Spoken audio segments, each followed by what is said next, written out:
Hi, and welcome to Accounting with Professor Lamptey.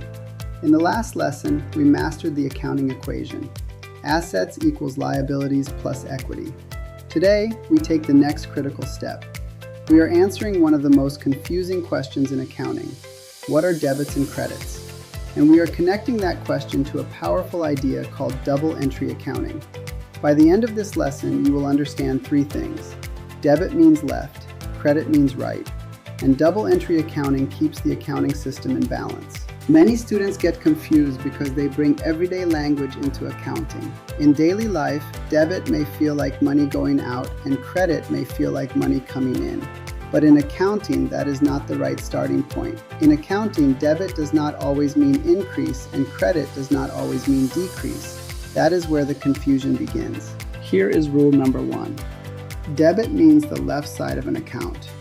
Credit means the right side of an account. That is it. Nothing more, nothing less. Not good or bad, not plus or minus, not money coming in or money going out. Just left and right. I know, it sounds too simple, but stay with me because this simple idea is where most of the confusion begins to disappear. Every account has two sides. The left side is called the debit side. The right side is called the credit side. So when you hear debit, think left side. When you hear credit, think right side. Now, this leads us to the foundation of modern accounting, double entry accounting. And this is where accounting starts acting like a detective story. Every transaction leaves at least 2 clues. If you record only 1 clue, you do not have the full story. Double entry accounting means every transaction affects at least 2 accounts. If Amma invests cash into her bakery, cash increases. But we also need to show where that cash came from. It came from the owner, so owner's capital increases. If Amma buys equipment with cash, equipment increases, but cash decreases. If Amma borrows money from the bank, cash increases, but liabilities also increase. So accounting does not record only one side of the story. Accounting records the full story. That is double entry. Here is the rule. For every transaction, total debits must equal total credits. This does not mean every transaction has only one debit and one credit. Sometimes a transaction may have 2 debits and 1 credit. Sometimes it may have 1 debit and 2 credits. But the total dollar amount of debits must always equal the total dollar amount of credits. That is how the accounting system stays in balance. Now let's connect this to the accounting equation. Assets equals liabilities plus equity. The accounting equation gives us the logic. Double entry gives us the system. Debits and credits give us the language. Let me say that again because this is important. The accounting equation gives us the logic. Double entry gives us the system. Debits and credits give us the language. Now the next question is, when do we debit and when do we credit? The answer depends on the type of account. Assets are on the left side of the accounting equation. Because assets are on the left side, assets normally increase with debits. Liabilities and equity are on the right side of the accounting equation. Because liabilities and equity are on the right side, they normally increase with credits. So the basic rule is, assets increase with debits. Liabilities increase with credits. Equity increases with credits. But we also have revenue, expenses, and dividends or withdrawals. Revenue increases equity, so revenue normally increases with credits. Expenses reduce equity, so expenses normally increase with debits. Dividends or owner withdrawals also reduce equity, so dividends and withdrawals normally increase with debits. This gives us the core rules. Assets, expenses, and dividends or withdrawals increase with debits. Liabilities, equity, and revenue increase with credits. Now, I know what you may be thinking. Professor, that is a lot to remember. You are right. Assets, liabilities, equity, revenue, expenses, dividends, debits, credits.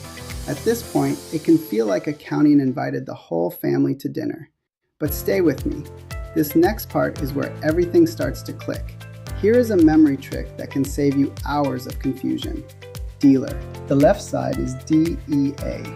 Dividends, expenses, and assets increase with debits. The right side is LER. Liabilities, equity, and revenue increase with credits. So remember, DEA increases with debits. LER increases with credits. Together that gives us dealer. And do not worry, this is not a casino lesson. We are still doing accounting. But that one word dealer can help you remember which accounts increase with debits and which accounts increase with credits. Now let's see this in action with Amma's Bakery. Example 1. Owner investment. Amma invests $10,000 cash into the business. Which accounts are affected? Cash and owner's capital. Cash is an asset. Owner's capital is equity. Cash increases because the business received money. Since assets increase with debits, we debit cash. Owner's capital increases because the owner invested in the business. Since equity increases with credits, we credit owner's capital. The journal entry is debit cash $10,000. Credit owner's capital $10,000. Notice the pattern.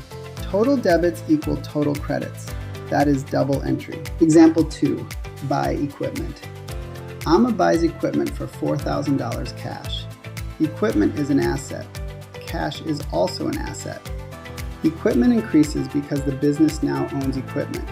Since assets increase with debits, we debit equipment. Cash decreases because the business paid cash. Since assets decrease with credits, we credit cash. The journal entry is debit equipment $4,000, credit cash $4,000. Again, total debits equal total credits. One asset increases and another asset decreases. Double entry records the full effect of the transaction. Example 3, bank loan. Amma borrows $5,000 from the bank. Cash is an asset. Bank loan payable is a liability. Cash increases because the bank deposited money into the business account. Since assets increase with debits, we debit cash. Bank loan payable increases because the business now owes the bank. Since liabilities increase with credits, we credit bank loan payable. The journal entry is debit cash $5,000, credit bank loan payable $5,000. Again, total debits equal total credits. The business has more cash, but it also has a new obligation. Example 4, cash sale. Amma makes $2,000 cash sales. Cash is an asset. Sales revenue is a revenue account. Cash increases because the business received money. Since assets increase with debits, we debit cash. Sales revenue increases because the business earned income. Since revenue increases with credits, we credit sales revenue. The journal entry is debit cash $2,000, credit sales revenue $2,000. Again, total debits equal total credits. Example 5, pay rent. Amma pays $500 cash for rent. Rent expense is an expense account. Cash is an asset. Rent expense increases because the business incurred rent cost. Since expenses increase with debits, we debit rent expense. Cash decreases because the business paid cash. Since assets decrease with credits, we credit cash.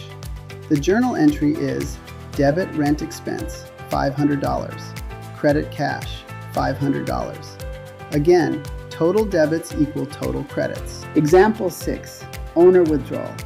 Amma takes $300 cash from the business for personal use. Owner withdrawals and cash are affected. Owner withdrawals reduce equity. This is important. Withdrawals are not expenses. A withdrawal is money taken out by the owner. It reduces the owner's claim on the business, but it is not part of operating expenses. Withdrawals increase with debits because they reduce equity. Cash decreases with a credit. The journal entry is debit owner withdrawals $300, credit cash $300. For a corporation, if dividends are paid to shareholders, the idea is similar. Dividends reduce equity, so dividends increase with debits. Cash decreases with a credit. Now let's add one more example because it prepares you for journal entries. Example 7, sale on account. Amma provides services to a customer and earns $1,500 on account. And this is where some students panic a little. They say, "But professor, where is the cash?" Good question. The cash has not arrived yet, but the business has still earned the revenue. That is why we use accounts receivable. Accounts receivable is an asset.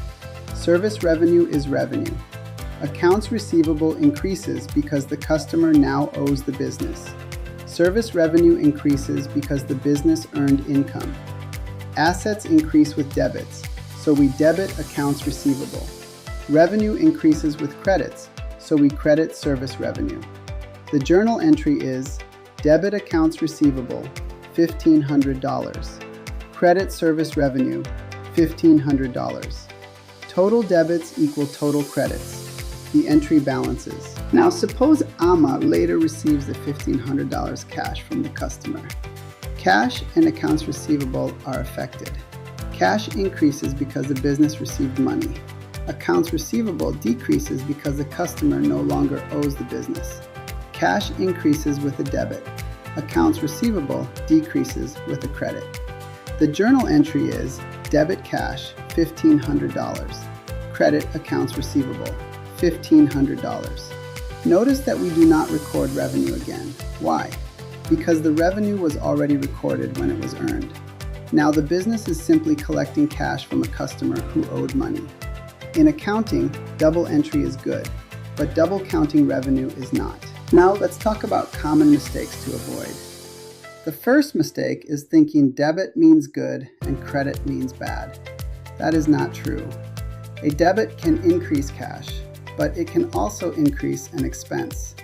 A credit can increase revenue, but it can also increase a liability. The second mistake is thinking debit always means increase. That is also not true. A debit increases assets, expenses, and dividends, but a debit decreases liabilities, equity, and revenue. The third mistake is recording revenue when you only collect cash from a customer who already owed you. Revenue is recorded when it is earned. Cash collection from an earlier credit sale does not create new revenue. When you are stuck, use this 4-step method. Step 1. Identify the accounts affected. Step 2. Classify each account. Is it an asset, liability, equity, revenue, expense, or dividend? Step 3. Determine whether each account increases or decreases. Step 4. Apply the debit and credit rule. The better question is not, is this a debit or a credit?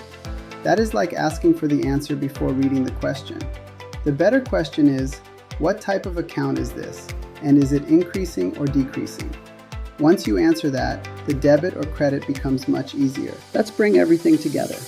Debits and credits are the language we use to record the two sides of every transaction. A debit is the left side, a credit is the right side. Double entry accounting means every transaction affects at least two accounts. Every transaction must have at least one debit and at least one credit. And total debits must always equal total credits. Assets, expenses, and dividends normally increase with debits. Liabilities, equity, and revenue normally increase with credits. So if debits and credits felt confusing before, remember this. They are not mysterious codes. They are not accounting magic. They are simply the left and right sides of the accounting system. The account type tells you whether the debit or credit increases or decreases the account. Thank you for watching Accounting with Professor Lamptey. If this video helped clear up debits and credits, please like this video, subscribe to the channel, and turn on notifications so you do not miss future lessons. In the next lesson, we will put all of this together and start making actual journal entries. Also, drop a comment below. Which part of debits and credits is still tricky for you? I read your questions and they help me decide what to explain next. Until next time, remember, debit means left, credit means right. Double entry keeps everything in balance. See you in the next class.